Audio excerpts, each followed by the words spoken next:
അതാണ് ഇതുവരെ നടന്നത് കണ്ടത്. അതുകൊണ്ട് ഞാൻ നിങ്ങളോട് ഞാൻ അങ്ങനെ ആയിരിക്കില്ലെന്ന് പറഞ്ഞാൽ നിങ്ങൾ വിശ്വസിക്കുന്നു. പക്ഷെ അതുകൊണ്ട് എന്താ പറയുന്നത്, ഒരു അവസരം ഞാൻ ഇന്നിപ്പോൾ നിങ്ങൾ കഴിക്കുന്ന ഭക്ഷണമാണ് ഏറ്റവും ആരോഗ്യത്തിന് നല്ലതും ഏറ്റവും ചെലവ് കുറഞ്ഞതും. എൻ്റെ മക്കളുടെ ഒരു വീഡിയോ കാണും.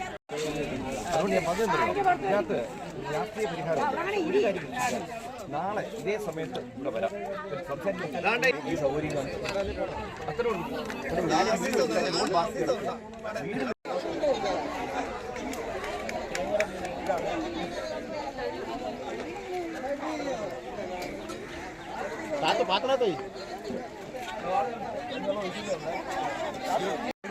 ഞാൻ പറഞ്ഞില്ലേ, നമ്മൾ ഈ പറഞ്ഞ പോലെ ഒന്നുമില്ലെങ്കിൽ വരുമ്പോഴേ രാഷ്ട്രീയ കണ്ടന്റ് നിങ്ങൾക്ക് എല്ലാവർക്കും തിരിച്ചറിവുണ്ട്.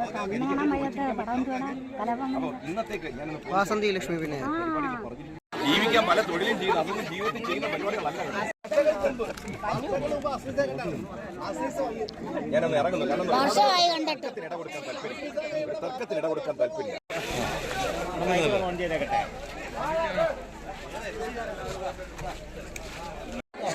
ഞാൻ തിരിക്കണം.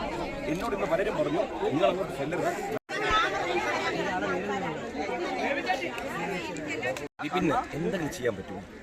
ഇതിന് ഞാൻ വിചാരിച്ചാൽ വെറും വാക്ക് ഇപ്പോഴും പറയുന്നു, നമ്മൾ ഒന്ന് ശാന്തമായി ആലോചിക്കും. ഈ സൗകര്യം കുറിച്ച് ദേഷ്യമാണ്, എനിക്ക് ദേഷ്യമില്ല. ജീവിതത്തിൽ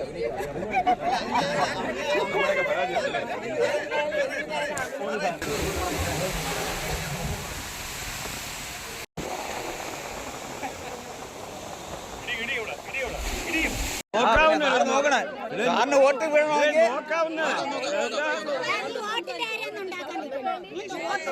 അങ്ങേരെ എം പി ആപ്പാ, അങ്ങേരെ കേന്ദ്രമന്ത്രിയാ, പിന്നെ അങ്ങേരെ സംസാരിക്കാൻ